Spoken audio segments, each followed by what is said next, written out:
देखो बच्चों, कल 9 क्लास के भूगोल में पहला पार्ट में उसका स्थिति और उसके परिचय दिए थे। अब हम तुम लोगों को कल बताए थे कि अगले दिन हम उसके आकार के बारे में बताएंगे कि कैसे आकार है, किस प्रकार के आकार है। तो कल नक्शा बना करके भारत के हम बताए थे। आज उसी के आकार को ग्राफ द्वारा प्रदर्शित किया है, ग्राफ द्वारा दर्शा रहे हैं, ग्राफ द्वारा दिखाया गया है।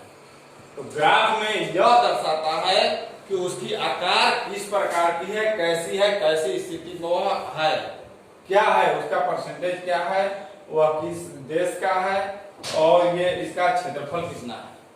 तो भारत का क्षेत्रफल जो है वह 32.8 वर्ग किलोमीटर है। उसका क्षेत्रफल जो है वह भारत का क्षेत्रफल 32.8 वर्ग किलोमीटर है। और उसकी कुल भौगोलिक क्षेत्रफल, कुल विश्व की कुल भौगोलिक क्षेत्रफल जो है वह 2.4% है। इस प्रकार से इसका क्षेत्रफल हुआ। अब इसको ग्राफ द्वारा दर्शाया गया है, जो 0, 2, 4, 6, 8, 10, 12, 14, 16, 18 दर्शाया गया है। उसमें रूस का है 17.07, कनाडा के 99.7, संयुक्त राज्य अमेरिका के 98, चीन के 95.9, ब्राजील के 85.4, ऑस्ट्रेलिया के 76.8 और भारत के 32.8। अब इसके आगे हम चलते हैं।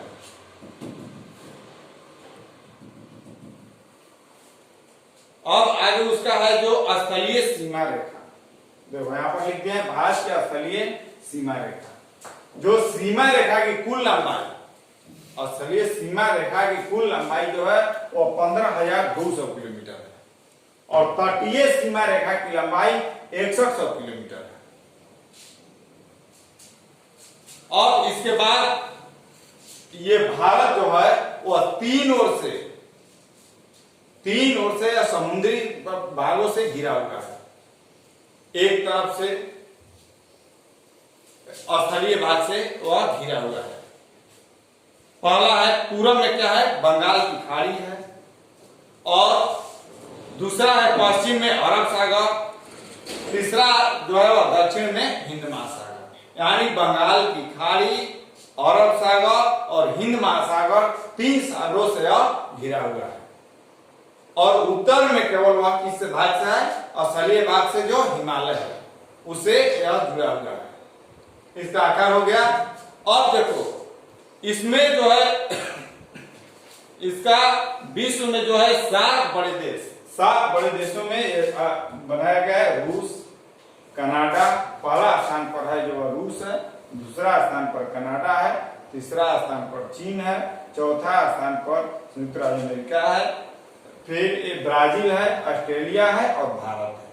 यह क्या है, विश्व में 7 बड़े देश हैं जो कि तुम्हारे ग्राफ में वह पीले रंग में उसको घेर करके दिया गया है।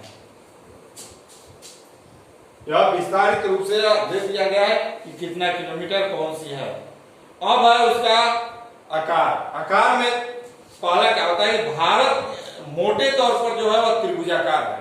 कैसा है, त्रिभुजाकार है। और उसमें उत्तरी भाग जो होती है वह चौड़ी होती है। तो नक्शा बनाए थे उसमें दर्शाए थे नीचे की भाग जो ऊपर जो है उत्तर वह चौड़ी थी और निचली भाग जो दक्षिणी भाग कहलाती है वह 22 डिग्री उत्तरी अक्षांश से दक्षिण की ओर क्रमशः पतला होता गया है। नीचे ज्यों-ज्यों ही नक्शा आया है ऊपर से इसे बढ़ते हुए नीचे आया है, वहां पर क्या है वह पतला होता गया है। सबसे अंतिम छोर पर भारत की अंतरीप का रूप, भारत जो है वह अंतरीप का रूप ले चुका है। उसे कुमारी अंतरीप या कन्याकुमारी कहते हैं। उसको क्या कहते हैं, कुमारी अंतरीप या कन्याकुमारी कहते हैं उसको। अब देखो भारत के उत्तर पश्चिम एवं उत्तर एवं उत्तरी पूर्वी सीमा पर जो है वो मुर्दार पर्वत स्थित है। वहां पर क्या है, मुर्दार पर्वत स्थित है। अब उसका अक्षांशीय एवं देशांतरीय विस्तार का प्रभाव बता रहे हैं कि अक्षांशीय और देशांतरीय विस्तार में क्या है। तो उसके बारे में हम बता रहे हैं कि भारत के अक्षांशीय एवं देशांतरीय विस्तार जो है वो दोनों लगभग समान रूप से 30 डिग्री पर है, और दोनों किस पर है, समान रूप से 30 डिग्री पर है।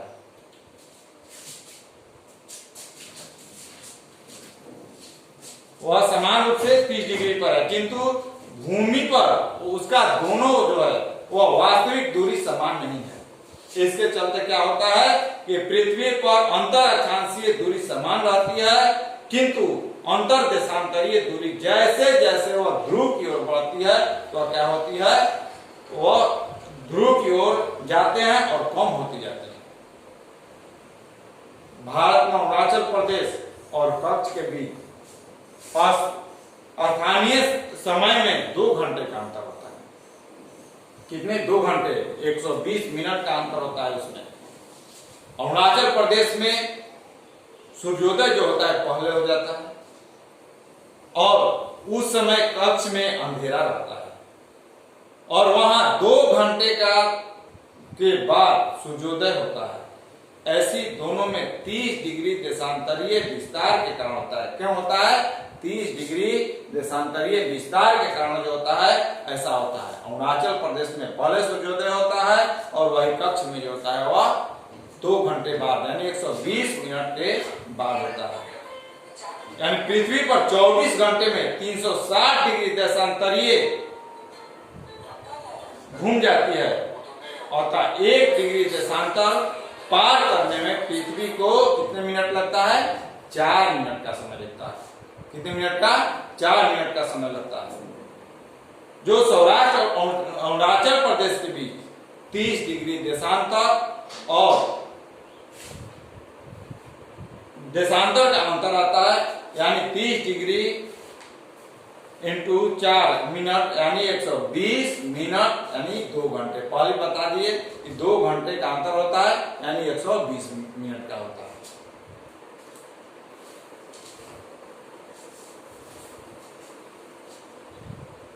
अब तो है कर्क रेखा जो है वह कितने पर होती है, 23.5 डिग्री उत्तरी अक्षांश पर। कर्क रेखा 23.5 डिग्री उत्तरी अक्षांश पर भारत के बीचों बीच से गुजरती है। कल तुम लोगों को हम बता दिए थे। यह कर्क रेखा हमारे पड़ोसी राज्य झारखंड की राजधानी रांची तथा पड़ोसी देश बांग्लादेश से होकर गुजरती है। वह रांची और बांग्लादेश से होकर के वह गुजरती है।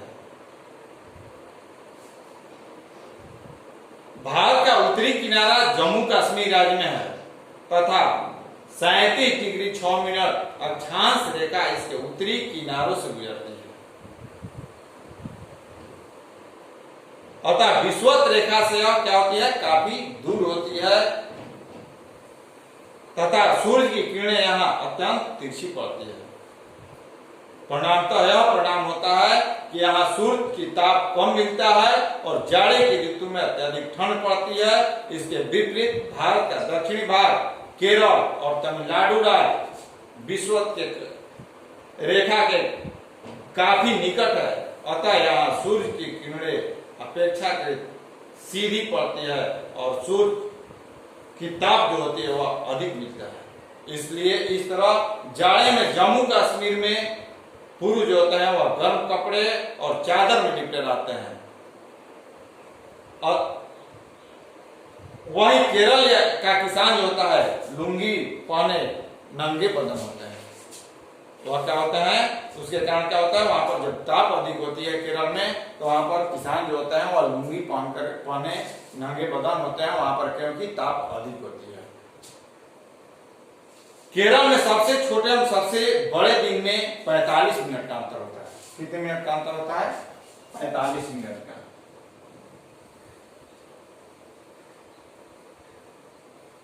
बड़े एवं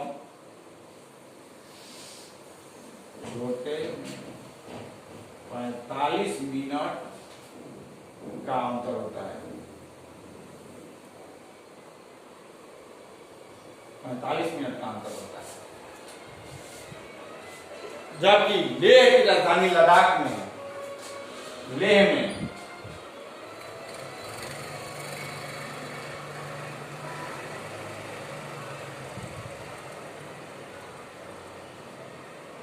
लद्दाख में कितने 5 घंटे काम कर पाया जाता है।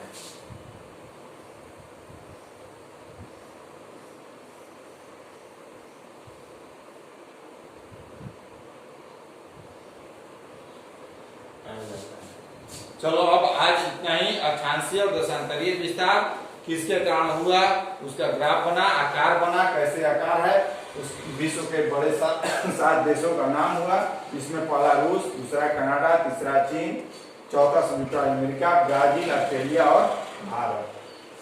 सीमा रेखा की कुल लंबाई 15,200 किलोमीटर, तटीय सीमा रेखा की लंबाई 6100 किलोमीटर, और यह जो है 3 भागों से समुद्र से घिरा है और 1 भाग से स्तर से घिरा है। तो इसका आकार हो गया। अब अगले दिन अगला पाठ।